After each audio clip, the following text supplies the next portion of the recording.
Bax, bundan sonra sənin qabağında həmişəki Evdar xanım yox da, hərəkətlərə diqqət elə. Bir dəqiqə dayan ya öyrən. Ürəyim nədir? İş yoldaşlarımdan eşidib bilən olar. Türkan xanım deyəcəksən.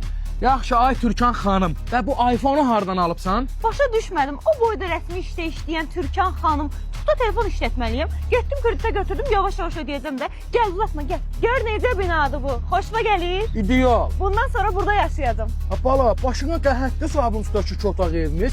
Sənin bu evlərin qiymətindən xəbərin var? Biznesimin ilk addımlarını Sabunçuda atacağam mən. Danışmışam, götürürəm kreditlə. Yavaş-yavaş ödəyəcəm. Ay bala, sən nə işlə məşğulsan? Gəl, sağla qanımı qaraltma. İndi mən tələsirəm, işlə bağlı gələcək yerlərim var. Sonra xəbərləşərik də. Vaz, nə iş görüşməsi? Bu maşın hardan çıxdı?